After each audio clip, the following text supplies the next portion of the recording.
고린도후서 5장 1절에서 10절 말씀입니다.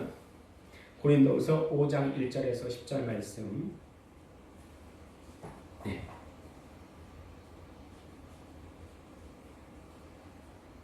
고린도후서 5장 1절에서 10절 말씀입니다.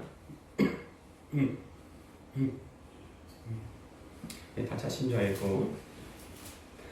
만일 땅에 있는 우리의 장막집이 무너지면 하나님께서 지으신 집 곧 손으로 지은 것이 아니요 하늘에 있는 영원한 집이 우리에게 있는 줄 아느니라.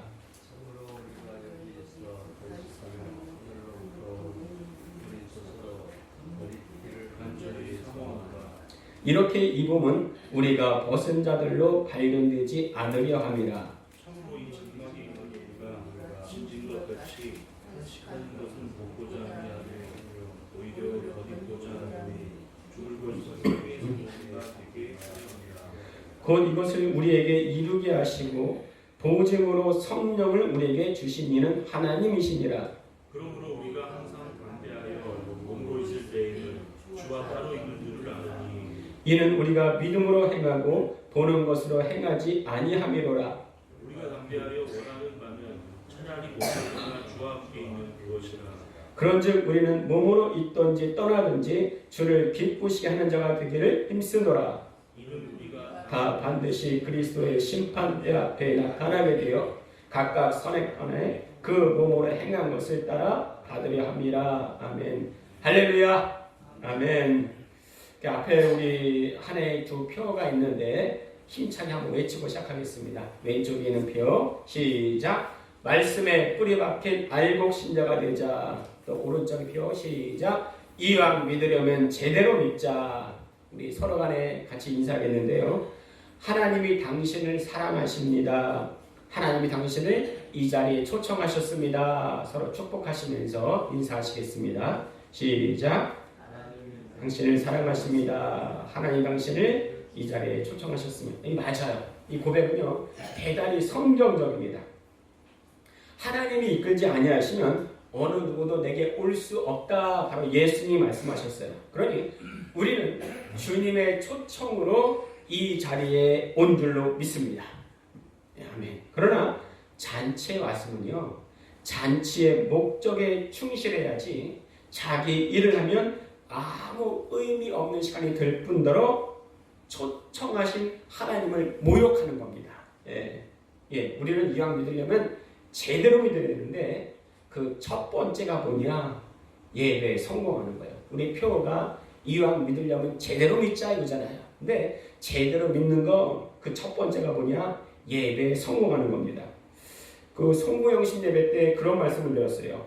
예배는 보는 게 아니고 하는 게 아니고 어떻게 하는 거다? 드리는 거다. 이때 예배를 헬라어로 프로스큐네오라고 하는데 여기에는 주인의 손등에 입 맞추다 이런 뜻이 있어요. 그 옛날 영화에 보면 장군이 전쟁에서 이기고 많은 노획물을 가지고 왕 앞에 옵니다.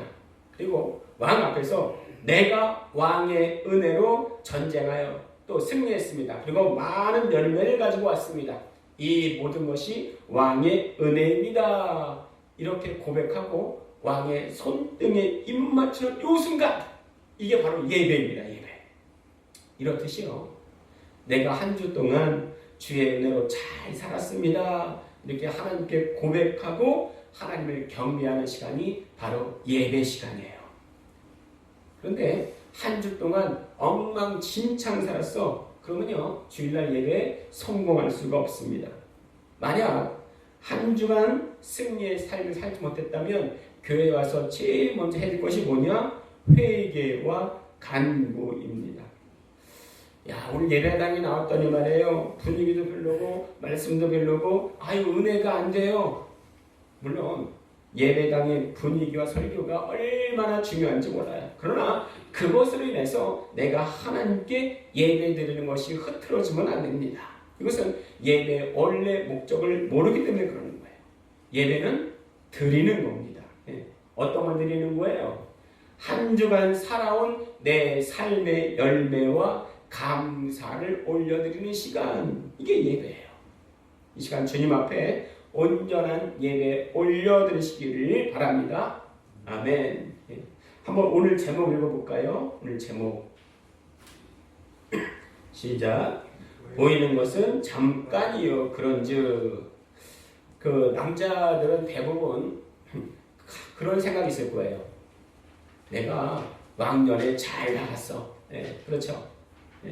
그 남자들은 거울 앞에 서면 뭐 이 정도면 괜찮지 이런 생각을 한대요. 그런데 여자분들은 말랐는데도 거울 앞에 서면 아니 왜 이렇게 쪘어? 다이어트 해야 되겠네? 이렇게 말을 한다고 합니다. 제 주위에 늦게 결혼한 목사님이 계세요. 왜 이렇게 늦게 결혼하셨어요? 물어보면 제가 좀 둔감해서 그렇습니다. 그러는 거예요. 아니 뭐가 둔감한데요? 제가 어릴 때요. 그 주위에 저를 사랑하는 여인들이 엄청 많았었는데 저는 그것도 모르고 그들에게 아무런 눈길조차 주지 않았습니다. 아이 제가 둔감해서 늦게 결혼했어요. 이렇게 은근히 자뻑을 하는 분이 계세요. 물론 뭐 농담이겠죠.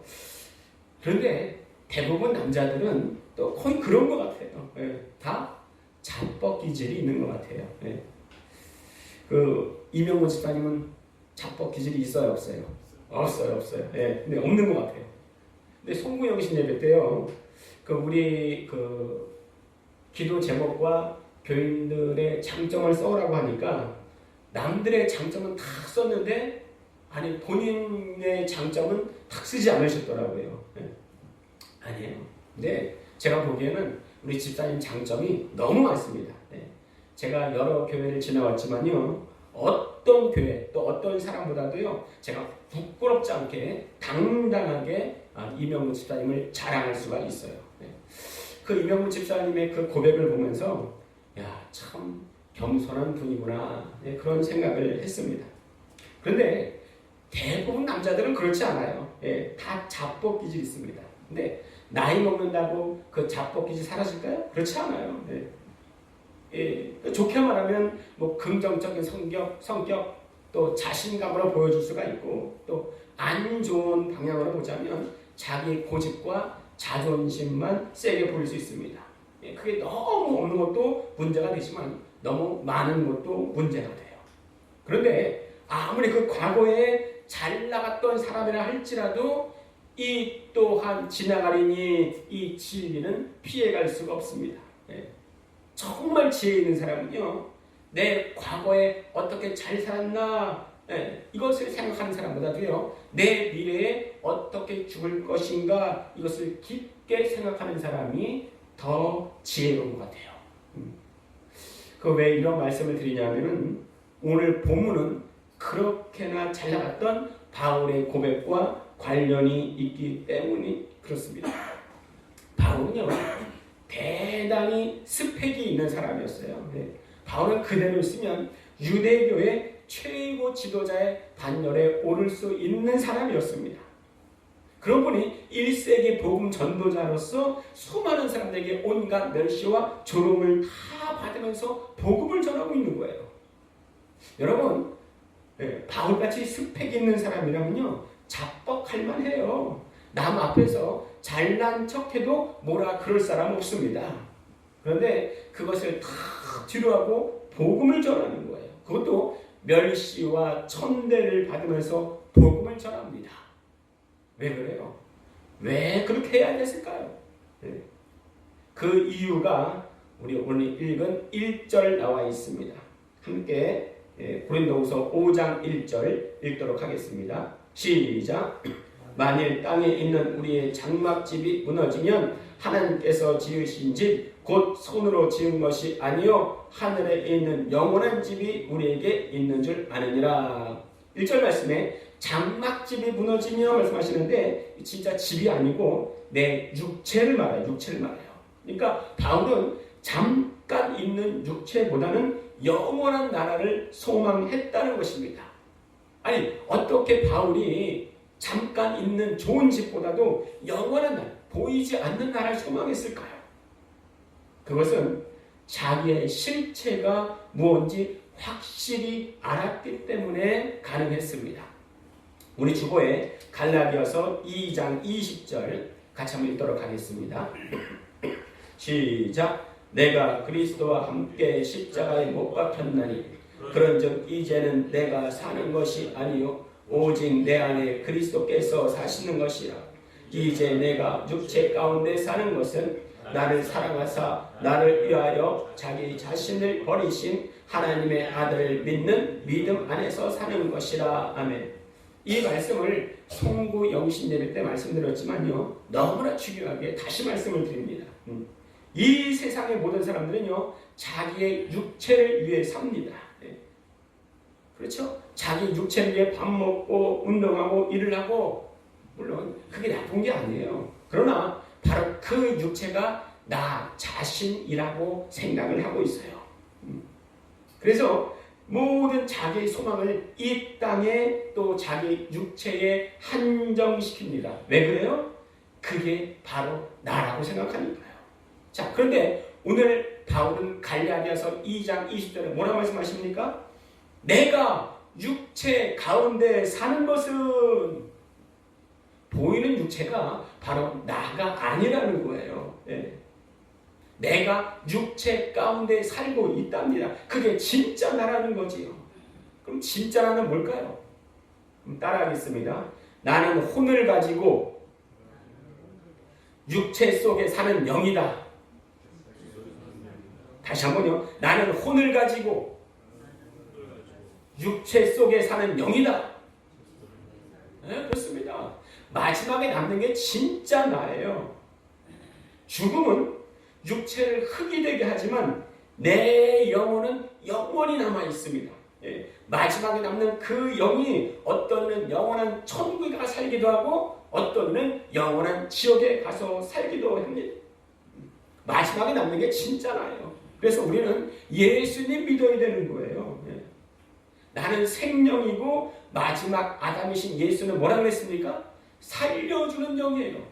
나는 영원히 삽니다. 누가요? 내 육체가요? 그렇지 않습니다. 내 영이 영원히 살아가요.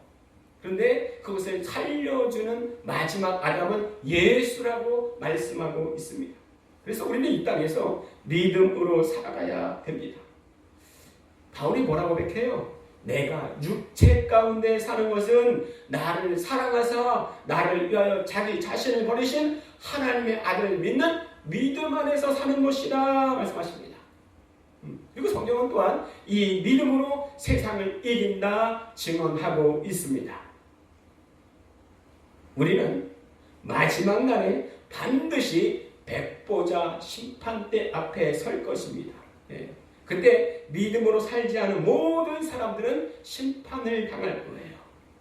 다시 한번 우리 오른쪽에 있는 표, 오른쪽에 있는 표 다시 한번 읽어볼까요?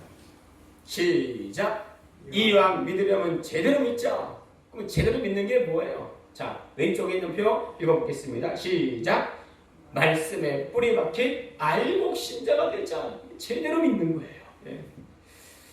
그 키를 들고 이렇게 쭉 까불다 보면요, 이게 무슨 말인지 아시나요? 키를 까불다는 거.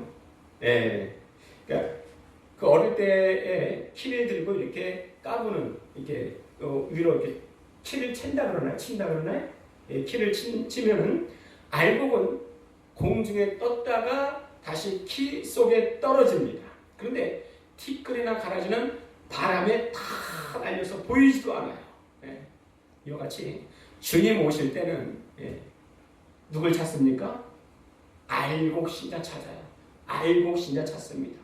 근데 바울이 이걸 원하는 거예요. 바울이 이걸 원하는 거예요. 바울은 자기의 스펙과 자랑을 다 뒤로 하고 오직 하나의 목숨 겁니다. 그게 뭐예요?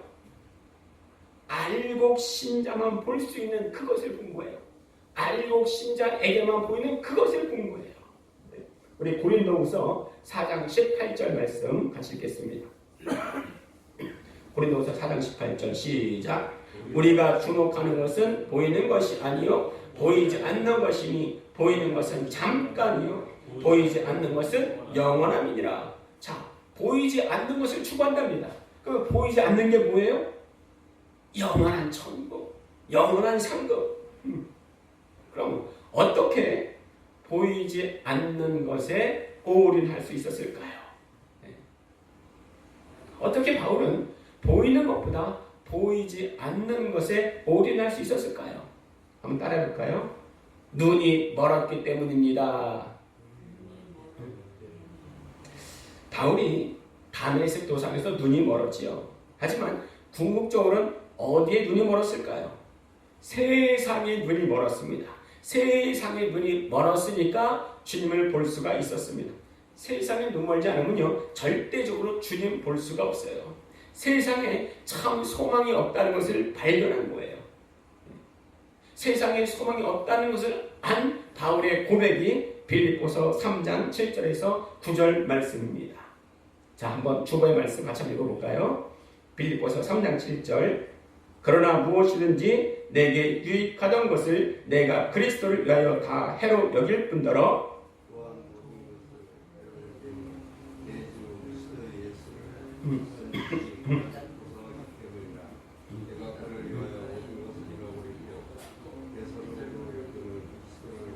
구절 같이 읽겠습니다. 시작. 그 안에서 발견되려 함이니 내가 가진 의는 율법에서 난 것이 아니요 오직 그리스도를 믿음으로 말미암은 것이니 곧 믿음으로 하나님께로부터 난 의라.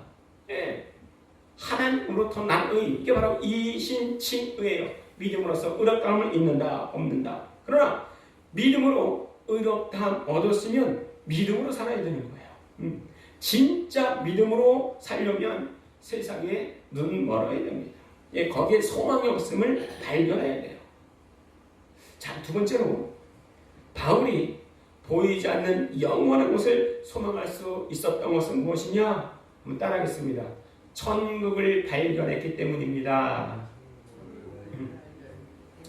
그 사람이 제일 무서워하는 게 죽음 아니겠어요? 네. 바울은 온갖 이 땅에서 잘 살만한 모든 요소들을 버리고 죽음의 일을 택합니다. 다른 사람들이 보면 뭐라 그러겠어요? 미쳤네, 미쳤네, 미쳤어. 어? 아니, 잘 살 수 있는 모든 환경 속에서 그것을 다 버리고 죽음의 길을 가? 미쳤네, 미쳤네. 그럴 거예요. 실제로 바울은 베스도에게 미쳤다는 소리를 듣기도 합니다. 그 누구나요, 잘 먹고 또 잘 입고 편안한 삶을 살고 싶어요. 네. 바울은 그러고 싶지 않았을까요? 네, 그게 우리가 생각하는 최고의 목적 아니에요? 잘 먹고 잘 입고. 네. 하지만 바울은 이것을 포기합니다. 그러니 다른 사람들이 미쳤다 미쳤다 할 수밖에 없는 사람이 된 거예요. 바울은 가만히 있으면 우리가 원하는 그 길을 갈 수가 있었습니다. 그런데 포기해요. 왜요? 영원한 천국이에요. 그 성경에 천국의 비유가 나옵니다. 밭에 금, 은, 보석이 묻혀 있어요. 근데 남들은 몰라요. 남들은 외적으로 보기에 황무지입니다. 쓸모없는 땅에. 그런데 그 밑에 금, 은, 보석이 깔려있는 것을 내가 발견해요. 그럼 여러분 어떻게 하겠습니까? 당장 사야죠. 그런데 그 금, 은, 보석을 발견하지 못한 사람들이 하나만 보겠어요? 미쳤네, 미쳤네, 미쳤어요. 아니, 아무런 쓸모도 없는데 저 밭을 왜 사나? 미쳤네. 이렇게 말을 할 거예요. 예수님의 십자가, 부활, 재림, 이거 나와 뭔 상관이 있나? 네, 그렇죠. 자기랑 상관이 없으면 관심 가지지 않는 게 바로 사람의 마음입니다.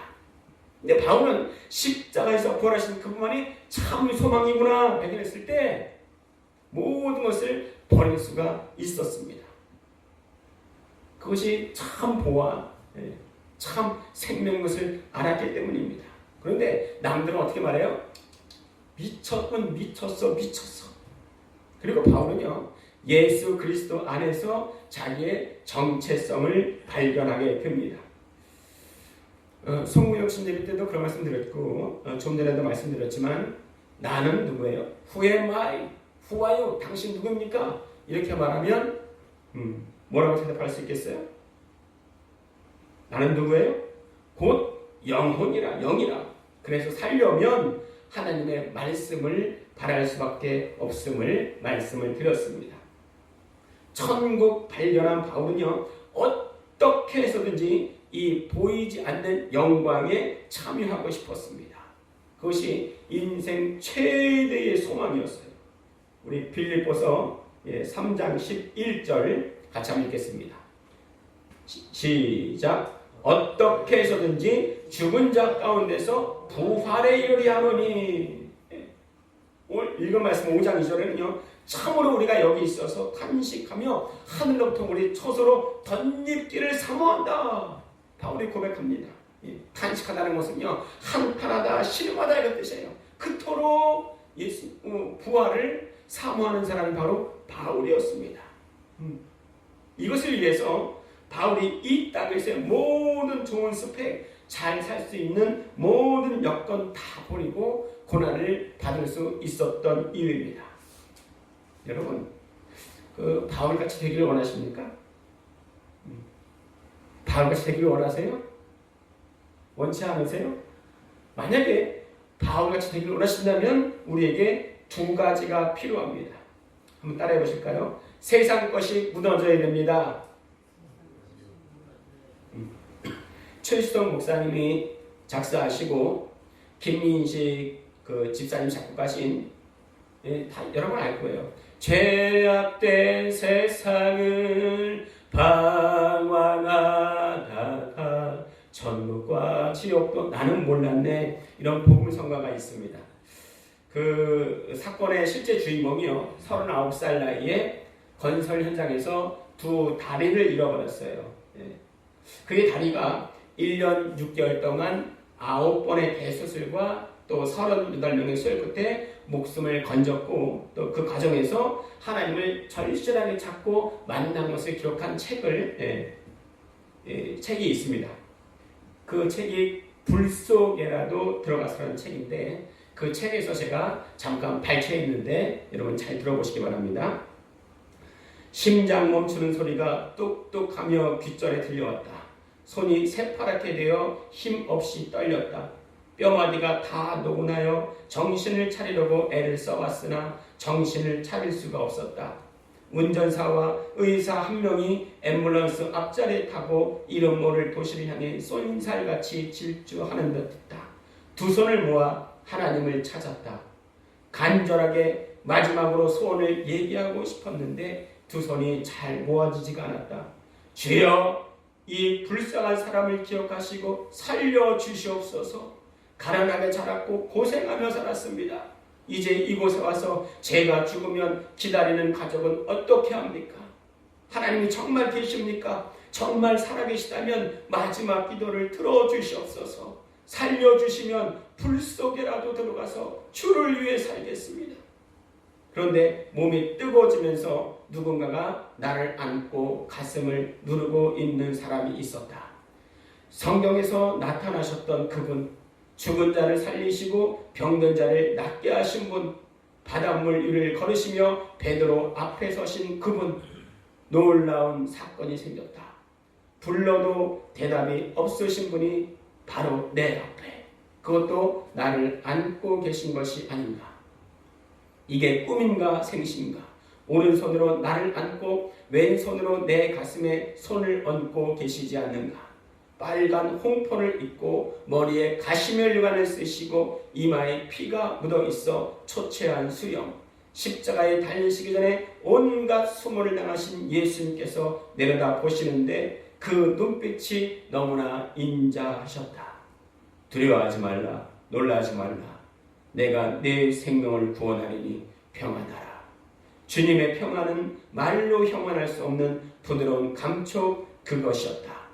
너무나 감격하여 말을 못하고 입만 벌린 채 눈물만 주룩주룩 흘렸다. 이제 죽어도 여한이 없다. 하나님 참 감사합니다. 나같이 아무 쓸모없는 사람이 외쳐 기도할 때 예수님이 직접 오셨습니다. 이 곡의 주인공의 실제 고백입니다. 너무 감동되지 않습니까? 감동되죠? 아니, 뭔 말을 해야 감동이 되는 거예요? 감동되지 않습니까? 세상은요, 남을 이기기 위해서 힘내라 하지만 하나님께서는 하나님 나라를 이루기 위해서 힘 빼라 하십니다. 그 차로 고속도로를 100km로 질주해도 빠른지 모르고 달려갑니다. 그런데 만약 어떤 큰 담장 옆에 부딪혔을 때 내가 얼마나 빨리 달렸는지 느끼게 될 것입니다. 세상 것에 집착하다가 마지막 날이 왔을 때 내가 헛살았구나 알게 될 거예요. 그 이전에 우리는 내가 찾고 있던 세상 것이 무너지고 천국 발견해야 됩니다. 천국 발견한 사람이 천국 가는 거예요. 보지 못하는 자에게 이 세상을 아무리 설명을 잘해도 알아듣지 못합니다. 그냥 추측하는 거죠. 눈이 안 보이니까요. 우리도 마찬가지입니다. 주님에게 눈이 감겨있고 세상에 눈 열려있다면 신앙생활이 명확하지 않을 수가 있습니다. 그러나 하나님은 너무나 자비로우신 분이에요. 또 기회를 주십니다. 예수님이 이 땅에 오신 목적이 뭐라고 했습니까? 전도하러 오셨어요. 전도하러. 예수님께서 이 땅에 오셔서 우리에게 가장 원하시는 것은 하나님의 나라를 맛보게 하려는 것이었습니다. 그러기 위해서 우리에게 말씀하신 것은 마태복음 7장에 구하라, 찾으라, 두드리라 말씀하셨어요. 알고 계시지요? 뭘 구하라는 겁니까? 뭘 찾으라는 겁니까? 뭘 두드리라는 겁니까? 이것이 누가복음 11장에 보면 가장 좋은 것을 줄 텐데 그 가장 좋은 것은 바로 성령이다 이렇게 말씀하고 있습니다. 그러니 구하라는 말씀은 성령 구하라는 얘기고 찾으라는 말씀은 성령 찾으라는 말씀이고 두드리라는 말씀은 성령 받기 위해 두드리라는 말씀이에요. 한 번 두드리고 포기하는 것이 아니고 주실 때까지 두드리는 겁니다. 하나님의 때에 구하는 자는 반드시 받게 되어 있습니다. 왜요? 너희가 악할지라도 어찌 구하는 자에게 성령을 주시지 않겠느냐 이렇게 말씀하셨기 때문입니다. 송무용 신님 때 어떤 분이 내게 성령으로 충만케 하옵소서 이렇게 고백에 또 예문을 드린 것을 볼 수가 있었는데요. 그분은요 계속 포기하지 않고 구하면 성령 받을 수밖에 없어요. 어떻게 견고한 진인 세상 것 각종 유혹과 또 쾌락의 충동을 무너뜨릴 수 있습니까? 어떻게 천국을 맛볼 수 있습니까? 그것은 오직 성령의 능력입니다. 그러기에 바울은 이것을 이루게 하시고 우리에게 보증으로 성령을 주셨다 이렇게 말씀하십니다. 성령께서 가능케 하시고 성령을 보혜사 성령 이렇게 말씀하십니다. 보혜사란 말은 파라클레토스란 말로 옆에서 우리를 도와주시는 분 이런 뜻이에요. 어떤 이단은 자기가 보혜사라 그러는데 있을 수가 없는 말이에요. 어떻게 내 옆에서 도울 수가 있어요? 있을 수가 없는 일입니다. 오직 성령께서 보혜사 성령 그러는 거예요. 그런데 우리가 해야 될 것이 있어요. 하나님의 은혜 주십니다.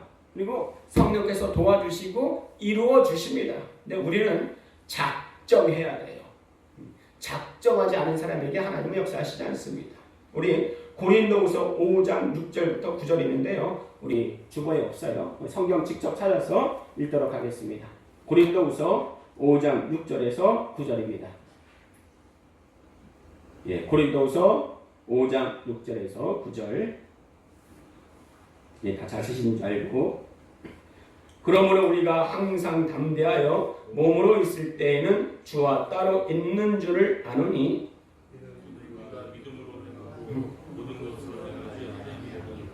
우리가 담대하여 원하는 바는 차라리 몸을 떠나 주와 함께 있는 그것이라.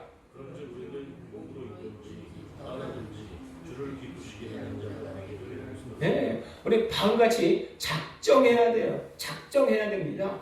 바울의 가장 큰 소망은 몸을 떠나 주와 영원히 함께 있는 것이지만 더 큰 작정은 뭐냐? 내가 몸 안에 있든지 몸 밖에 있든지 주를 기쁘시게 하는 자가 되기를 소원한다. 작정한다. 말씀하십니다. 그럼 어떻게 주를 기쁘시게 할 수 있는가? 다시 한번 7절, 8절 같이 읽겠습니다. 시작. 이는 우리가 믿음으로 행하고 보는 것으로 행하지 아니하미로라. 우리가 담대하여 원하는 바는 차라리 몸을 떠나 주와 함께 있는 그것이라. 아멘. 그렇죠? 어떻게 주를 기쁘시게 할 수 있습니까? 간단히 말하면 믿음으로 담대히 행함으로. 우리 히브리서 11장 6절 우리 주고 있는데 같이 읽도록 하겠습니다. 시작. 믿음이 없이는 하나님을 기쁘시게 하지 못하나니 하나님께 나아가는 자는 반드시 그가 계신 것과 또한 그가 자기를 찾는 자들에게 상 주시는 이심을 믿어야 할지니라. 그렇죠? 히브리서 11장 6절에 믿음이 없이는 하나님을 기쁘시게 하지 못한다 말씀하십니다. 한번 따라해 볼까요? 천국을 맛보기 위해서는 가장 좋은 분이신 성령 받고 사랑으로 역사하는 믿음으로 행하고 담대해야 합니다. 이게 바울이 또 원했던 하나님을 기쁘시게 했던 이유입니다. 이렇게 하나님을 기쁘시게 했던 바울의 고백이 5장 10절 말씀에 있습니다. 오늘 읽은 고린도후서 5장 10절 한번 같이 읽겠습니다. 시작. 이는 우리가 다 반드시 그리스도의 심판대 앞에 나타나게 되어 각각 선악간에 그 몸으로 행한 것을 따라 받으려 함이라. 그렇죠? 반드시 우리는 그리스도의 심판대 앞에 설 겁니다. 그리고 그 선악간에 그 몸으로 행한 것을 따라 또 상을 받기도 할 것입니다. 모든 사람은 죽습니다. 이것은 영원한 진리예요. 우리 마지막으로 히브리서 9장 27절 주어 있는데 같이 읽도록 하겠습니다. 시작. 한 번 죽는 것은 사람에게 정해진 것이요 그 후에는 심판이 있으리니. 그렇습니다. 우리는 다 마지막에 하나님의 흰 보좌, 백보좌 심판대 앞에 서게 될 것입니다. 우리는 보이는 것이 잠깐이라는 것을 알고 마지막에 심판이 있다는 것을 마음에 둔다면 세상에 눈 멀고 주님께 마음을 고정시킬 수 있을 것입니다. 누가 그럴 수 있어요? 누가 주님께 마음 고정시킬 수 있습니까? 보이는 것보다 어떻게 보이지 않는 것에 내 마음 둘 수 있습니까? 그것은 오늘 제목이 마음에 소원이 있는 사람이 할 수가 있습니다. 다시 한번 같이 한번 제목 읽어볼까요? 시작. 보이는 것은 잠깐이요 그런즉 이렇게 고백하는 자만이 가능합니다. 우리가 그 중에 한 사람 되기를 소원합니다. 우리 이 시간 함께 기도하겠는데요. 없어질 보이는 것에 내 소망을 두지 않고 영원히 있을 보이지 않는 것에 소망을 두고 살아가게 하여 주시옵소서. 두 번째 기도 제목은 우리 예배당에 나오는 자마다 다 주님 주시는 평안을 맛보고 기도할 때 모든 마음의 독소가 빠져나오고 성령으로 충만케 하여 주시옵소서. 우리 주여 한번 부르시고 기도하도록 하겠습니다. 주여 살아계셔서 지금도 역사하신 아버지 하나님, 참으로 아버지 하나님 말씀을 듣습니다.